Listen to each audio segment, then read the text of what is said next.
Welcome to KOT Aero, knowledge on tap for the aerospace industry. Subscribe for free at kotaero.com. All right, let's dive into it.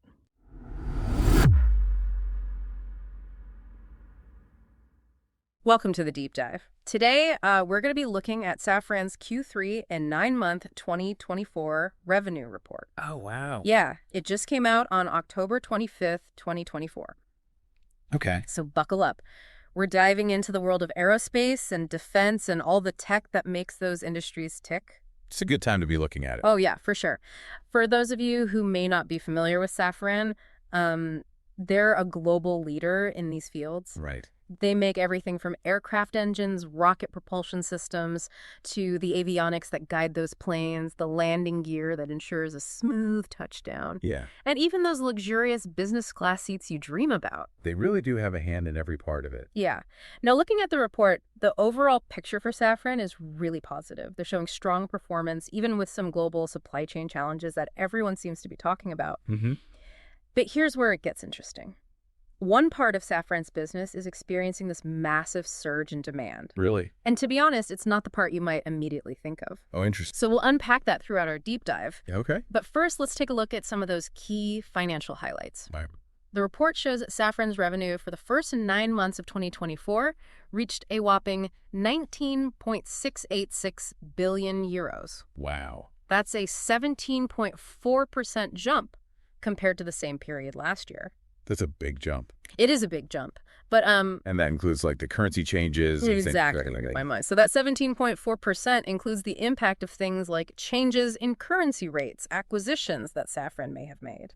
And to get a clearer picture of their true growth, we need to look at their organic growth, which strips away those external factors. Right. And even then, Safran still boasts an impressive 17% organic growth. That's really good. It is really good. This tells us that the demand for their products and services is genuinely strong, and that's a positive sign for the entire aerospace industry. Absolutely. So we're looking at real growth, not just numbers inflated by outside factors. Yeah. Now, what does this strong organic growth tell us about the health of the aerospace industry as a whole?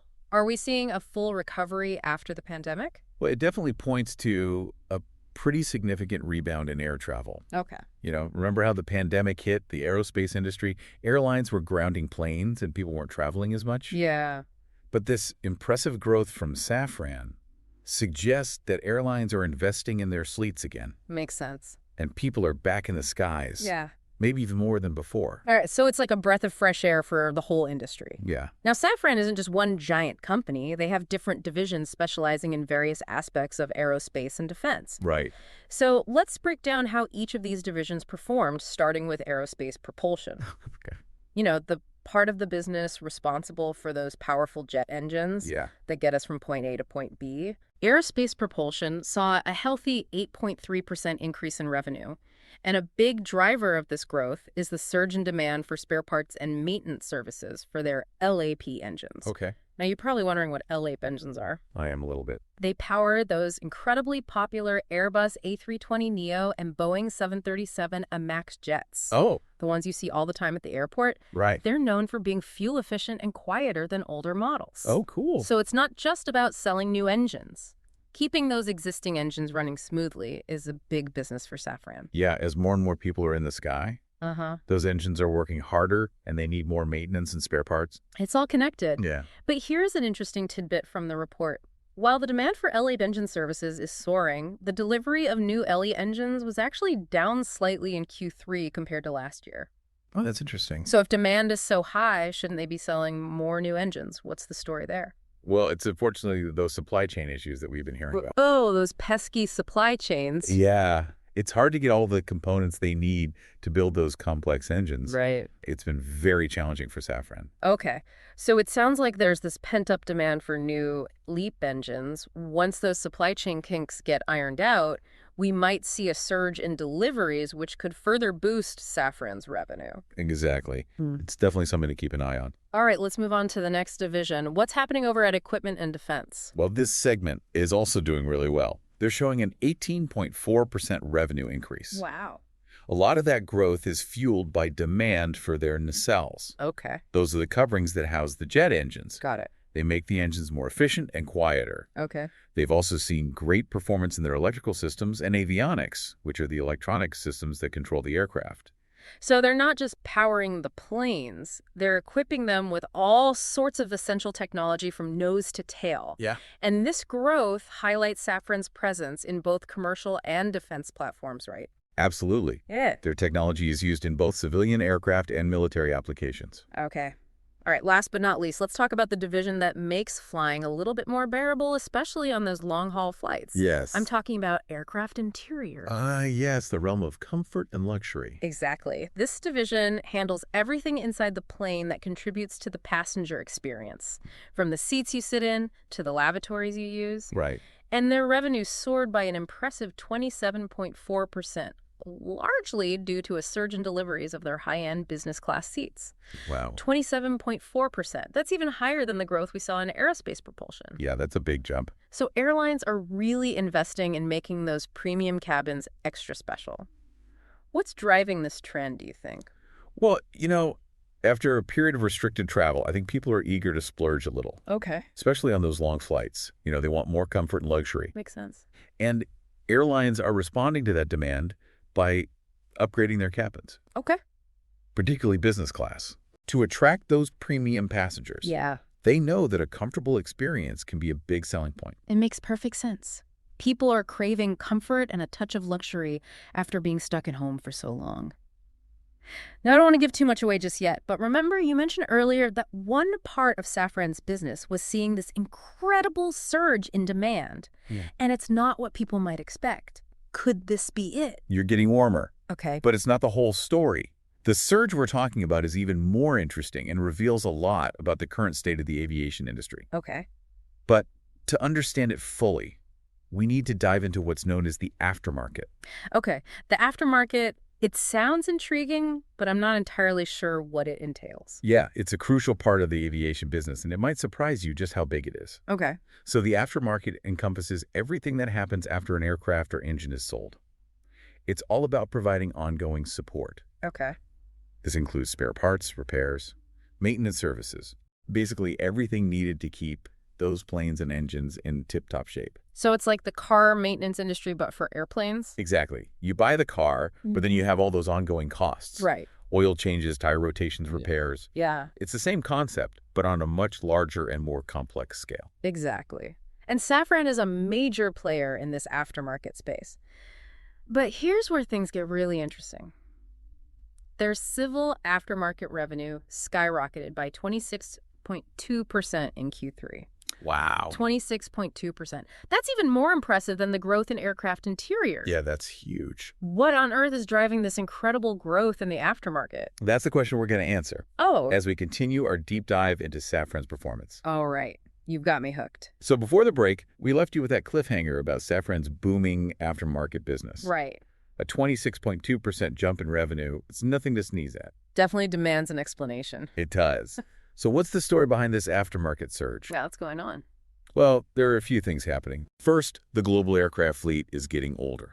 Yeah. Just like a car, as planes age, they need more maintenance and repairs. Right. So you've got more planes that need more attention, which means more business for companies like Safran that provide those services. Makes sense. Older planes, more maintenance. But is that the only reason behind this growth? Well, it's a big part of it, but there's another interesting thing, too. Okay. Airlines are becoming more strategic about managing their costs. Okay. Instead of buying brand new planes, which is a huge investment, they're choosing to extend the life of their existing fleets Okay. by investing more in maintenance and upgrades. So it's like choosing to renovate your old house instead of buying a new one. Exactly.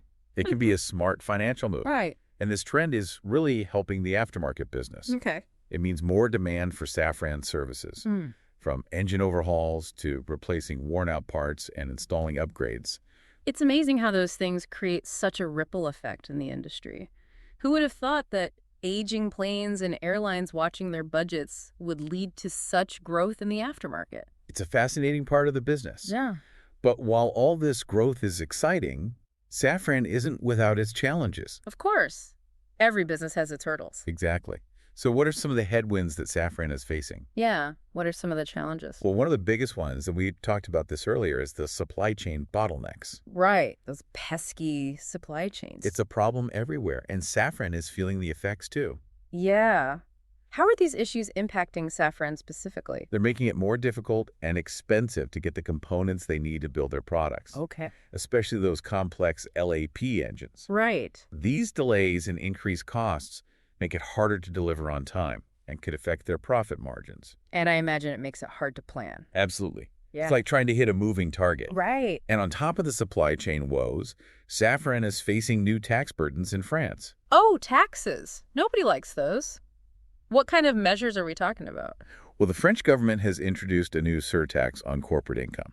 Okay. So Safran will have a bigger tax bill in 2024 and 2025. All right. And there's a new registration fee on capital reductions during share cancellations, which could impact their share buyback program. Oh, okay. And they've also postponed the planned abolition of a tax on the added value of enterprises. So it's a triple whammy of tax issues? Yeah, it's not ideal. How are they planning to deal with this? Well, they've already updated their outlook for 2024 to take these things into account.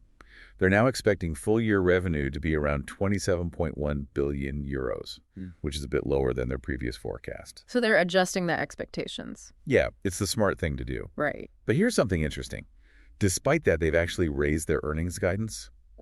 Wait, they lowered the revenue forecast but raised their earnings guidance? How does that work? It shows that they're confident they can manage costs and stay profitable, even with these challenges. Yeah. They might be streamlining things, negotiating prices with suppliers, or finding other ways to be more efficient. So tightening their belts, but strategically. Exactly. Yeah.